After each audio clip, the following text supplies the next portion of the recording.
welcome into Texans Today, everybody. I'm your host, Jeremy Chuggs, and coming up on today's show, the latest Texans roster news, plus notes from today's practice, where one of the Texans rookies did go down with injury. I'll tell you who that is later on in today's program. But before we get into all the news and stories from today's show, how about our Houston Astros yesterday? And a quick question. Are you a fan of the Houston Astros? I like the Astros, Rockets, and Texans. I know not everybody watching this is an Astros fan or baseball guy, but let me know down in the comment section, are you an Astros fan? Because I am pumped after the Astros went ahead and traded for Carlos Correa back in H-Town. I'm ready for the Astros to make a run. I know not everybody here are Astros fans or even baseball fans, but I was thinking maybe I go live for a couple of the Astros playoff games this year. I don't know. Let me know down in the comments section, yes or no if you're a Astros fan, and should I go live for some of those playoff games? Now, the news from today's practice, DJ Bieniemy putting this out, and I mean, it was a very, sad sight. I saw everybody tweeting about it, a lot of people sending their prayers up for rookie Jaylen Reed. He was helped off the field after hurting his leg during a special teams drill. It looks to be favoring his left knee. So it's really sad because I was just talking yesterday about how Jaylen Reed had another interception, was looking really good in team drills, and was going to be a big contributor in special teams and possibly as a reserve safety for this team. But we'll wait to see what happens with Jaylen Reed on his injury front. Hopefully the young kid is okay. Go down and spam those prayer emojis. Send your best wishes to Jaylen Reed. Really hoping that it's not major and he's able to still play for the Texans this year, because he was a guy who drafted in the 6th round out of Penn State. I thought the Texans got a steal in the later rounds. I hope he's okay. He's a really good kid. Everything that I've heard is that he's a really good teammate, so I really hope that he is well. I'll be keeping you updated with Jaylen Reed and his status. This comes off the heels of another Texans late-round pick, rookie Kyonte Hamilton, injured in practice this week. It was confirmed by Aaron Wilson, an ankle injury. He's going to have surgery, will miss 4 months, and most likely be on the IR. And that led to the Texans signing an International Pathway Program player. He played with the Washington Commanders this past season. Haggai Ndubuisi, probably still butchered it. I tried to look up how to say his name. Haggai Ndubuisi, sorry if I butchered that, but a massive, massive human being, 6'6". I believe he's more than 298 now. Was with the Commanders last year as their International Pathway Program player. But that means the Texans can carry 91 guys on their roster because you have somebody who is part of the International Pathway Program player. A part of that kind of ordeal is whatever team has a guy who fits those restrictions means that they can carry one extra guy on their roster throughout training camp. So welcome to the Houston Texans, Mr. Ndubuisi. And that means any kind of move the Texans make, whether it's signing an International Pathway Program player, releasing somebody, anything that goes on around this team, if they make a move, we break it down here on Texans Today. Another reason why you got to go down and hit that subscribe button, because no matter what happens, we got you covered here with the latest around your Houston Texans. And we could very well see another signing happen this week, because the Texans held multiple workouts yesterday. Marlon Davidson, defensive lineman, he came in for a workout. Another defensive lineman, Kevin Hester Jr., also a part of the Texans workouts this past week. And then lastly, and this might be the name that most Texans fans recognize, O'Shane Ximines, a former pick, I believe, by the New York Giants, a linebacker edge hybrid. So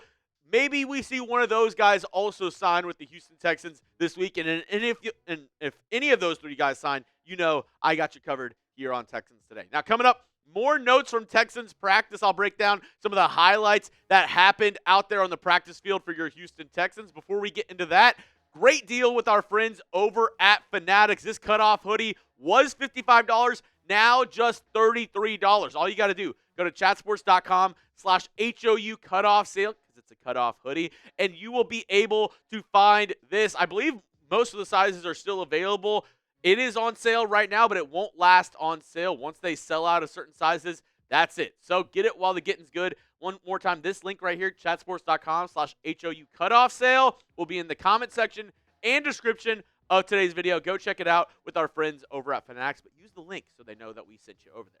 All right, Texans practice notes. One of my favorite highlights from practice today was we got one-on-one best receiver versus best DB, Sting versus Nico, and Sting got the better of Nico on at least this one play that I saw. It was a kind of fade route. Both of those guys were battling in the end zone, and Sting came up with the ball. But love to see best on best, the best offensive weapon versus the best defensive guy in the secondary. I love seeing that. Iron sharpens iron for real, and I think both of these guys are going to show out this season, but you'll probably see it on the Texans Twitter page. Go check it out. Pretty good rep from those two guys. Another note from today's practice, Arthur Maulet, who the Texans signed last week. He's been wearing a red jersey all week. That ended today. He is healthy. He's good to go. He was wearing just a plain white jersey, which indicates he's ready for contact. Good news for the Texans secondary, especially with the news around Jaylen Reed, him going down. You need all the bodies you can for depth in this secondary. Arthur Maulet, a veteran, somebody who can come in and be a decent backup, maybe help on special teams. Good to see that he's healthy and ready to go. No longer wearing that red no contact jersey. Speaking of the secondary, no fly zone. Kamari Lassiter with an interception on CJ Stroud in 7-on-7. And the Texans secondary continues to just absolutely swarm all over the field. They are covering these guys, these Texans receivers who a lot of them have been saying, yeah, the receivers are doing good. But this secondary is just special, man. I think they might have the best secondary and the best defensive line in the NFL, and they showed that again today. These guys are flying all around the field, and that includes also the newest Texan, C.J. Gardner-Johnson.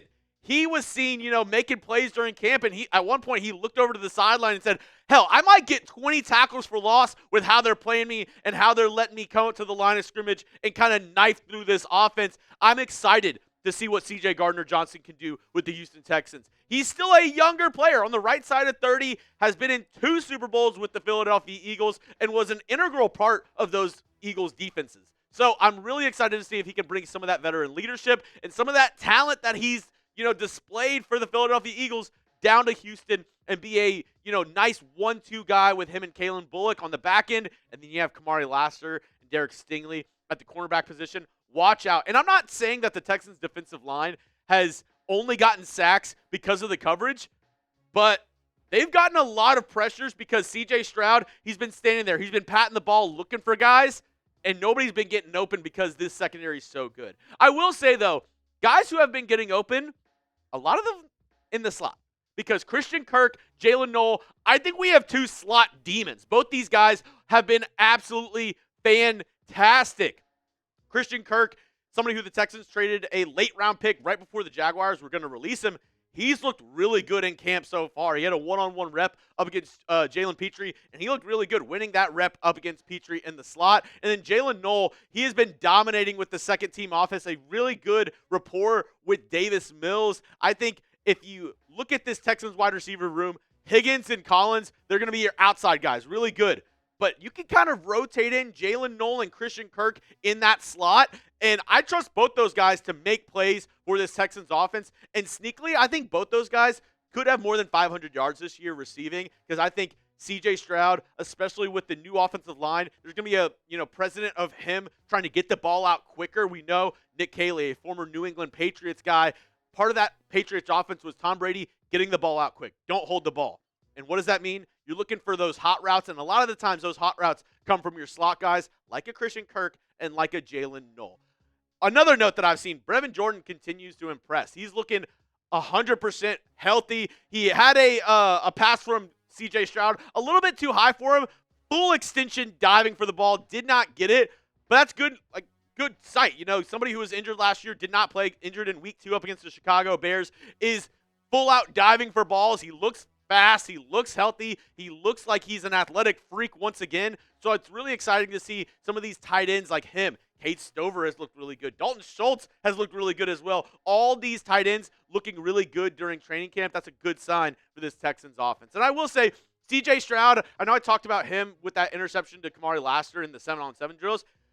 Everything that I saw, all the videos, all the notes, and everybody that I talked to that was down there at Texans practice, they said he had a pretty good practice. He looked good. He looked decisive. It's just some of the times with this Texans defense, they're getting pressure early. On multiple occasions, Stroud had to let it go, had to get the ball out because the pressure was in his face. And then also, as I mentioned, This secondary is absolutely just swarming all the receivers on this Texans offense. So he's trying to fit balls in very small windows, and he looked pretty good today. I'm not going to say it was an amazing practice by Stroud. It was something like earth-shattering, but I thought everything that I saw from him, he looks good. I'm still confident in C.J. Stroud. I'm still confident that he is the guy and that he will help the Texans get over the hump this season. That's all I have for you on today's show, folks. If you want to hit me up on Twitter, you can do so at Jeremy Chuggs. My DMs are always open. And if you made it to the end of the video, well, I'm doing something right. Make sure to go down and hit that subscribe button for 100% free Texans content all year long.